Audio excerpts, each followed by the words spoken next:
here's a video on slope and graphs. So we're going to go into functions. So it's another term, functions we'll talk about. And we're going to relate events to graphs. Let's just review slope for a minute. So here we have the standard way, well not the standard way, this is not standard form, this is slope-intercept form.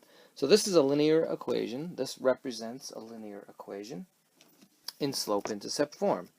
We also have standard form, which I'll go over in another video. So here we know a lot from this equation, this way we write it in this form. So if I had, for example, let's say I had that equation, we know it's linear. We know it's linear because there is no exponent in the variable that's higher than 1. So here we know a couple of things. We know that in slope-intercept form, the m is the slope, so we know the slope is 2. That means it's going up by 2 and over 1, up 2 over 1, up 2 over 1. And the y-intercept tells us where the line will cross. So if we did a rough graph, we know the line's crossing at the 6. 1, 2, 3, 4, 5, 6. It's going to cross here, and we know it's positive. It's going up from left to right. So this is just a rough draft. Actually, we want to put arrows on our line. Just a rough draft. So what do we know when we see y equals 2x plus 6? Let's just review that again. We know that the slope is 2. It's going up 2 over 1. We know it crosses at the 6. And we know it's positive. It's a positive line. Okay, so let's just look at a graph here. And let's try to get the equation of this line. Well, we can see it's going through 1. So if we did our slope-intercept form, we have y equals 2x, well, excuse me, y equals mx plus b. That's mx plus b. And we know b already is 1. So we have y equals mx plus 1. That's what we know already. Bring that over so we see it. Now let's look for some points. And we did this in another video. Any point you want. We have a 0, 1. We have a 0, 1. Remember, x comes first. The x is 0. The y is 1. We have another point here, 2, 3. And you can use any points you want that are on the line, whatever you choose to use. Okay? And remember, we went over this in class. The slope, if we want to find what the slope is, we're going to use the change of y, this delta symbol, delta y over delta x. And that just means the change of y over the change of x. It's the rise over the run, if you remember. And we also have an equation for that. We're going to take a y minus a y and an x minus an x. And it looks fancy, so let's bring that over a little bit. We have these subscripts. And all we're saying is we have 1y minus 1y and 1x minus 1x. So let's bring that up. Remember, our points are 0, 1, 2, 3. Remember, we have 0, 1 and 2, 3. So we can say m, the change of y over the change of x, the rise over the run. We can say 3 minus 1 over 2 minus 0. If you wanted to do that, 3 minus 1, 2 minus 0.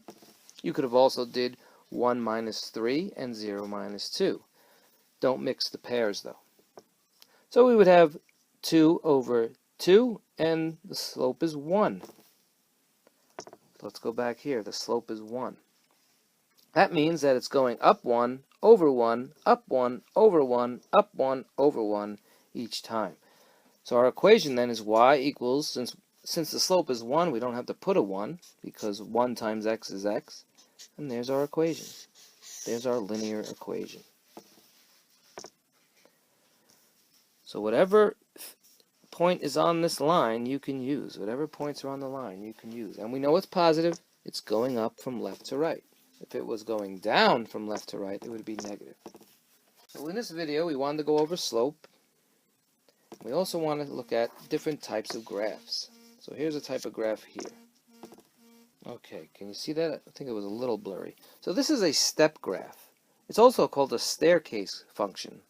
It's a function. Here we're going to talk about functions. And let me just go over this, if you can see it. So this here is the age of the athletes. We have an age from 7 to 17. And these are the times that they're going to be running or doing their event, whatever the event is. We don't know what the event is. We don't even care. So if you see a solid line, that means we're including that age. If you see a line that's open, like you see here, that means that age is not included. So from the ages of 7 up to 9, they're racing at 8 a.m. That says 8 a.m. there. But we're not including the age 9 because it's not filled in. The age 9, if you see, is the next step up. They're racing at 9 a.m. So if you look at this graph, who's racing at 11 a.m.? Well, at 11 a.m. we have 13-year-olds racing, or whatever their event is, 14-year-olds, and anyone up until they're 15. So if you were 15, you wouldn't race at 11, you would race at 12. So this is called a step graph or a staircase function. And we'll talk a lot about this when we get into more functions in another video. Just right now, make sure you understand how the step function works. So let's see, who's racing at 10 a.m.? Who's racing at 10 a.m.? So at 10 a.m., we have 11-year-olds racing. It's filled in. So anyone from 11 all the way, 12-year-olds are racing. And if you're 11 and a half, you're racing. And 12 and a half, you're racing. But if you turn 13 on that day, then you're not racing at 10 a.m., you're racing at 11. Okay, so that's a step graph. So here we have a function. And here we have the time on the bottom. The x is the time, and the y is the distance. So here we are, and when you see a line going up here, that means we're moving in time. We're moving in time. So we went from 10 minutes, and here it's 11 and a half minutes. So from 10 minutes to 11 and a half minutes, we went from 0 to 30 kilometers. Okay, we're probably in a car. We're going pretty fast.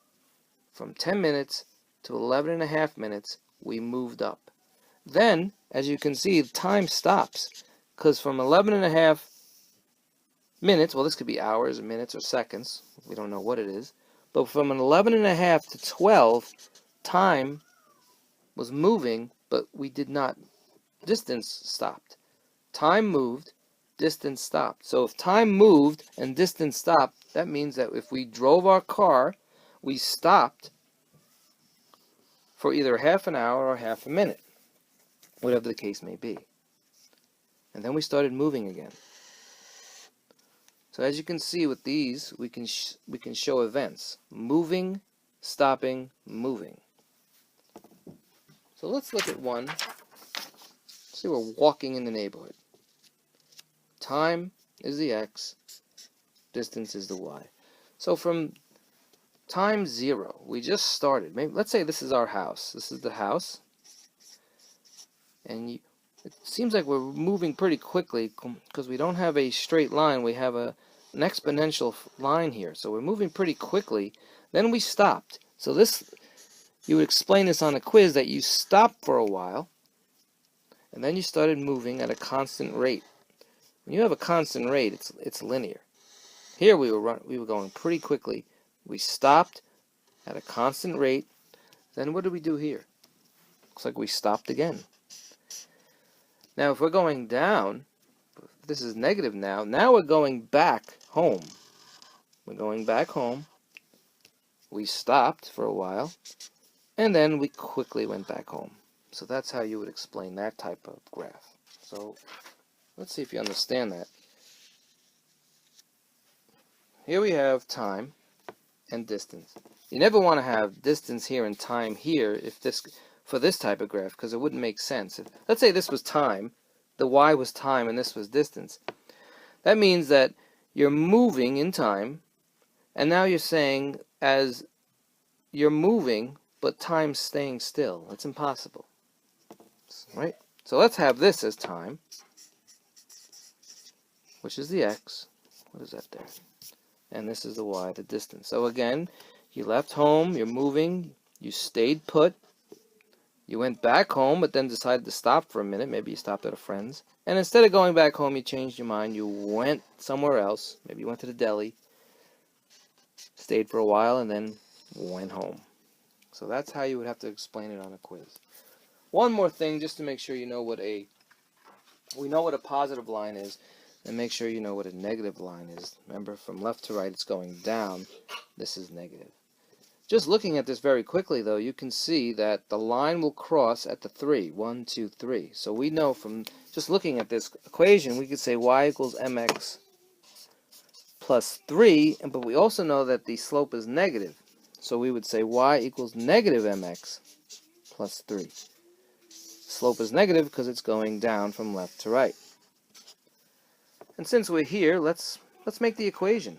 What lines do we have? What ordered pairs do we have? Well, we have a 0, 3. X is 0, y is 3. And any ones you want to use on the line. And here we have 1. That's pretty good. We have 1, 2, 3, 4, 5 for x, and negative 1 for y. So, what would the slope be?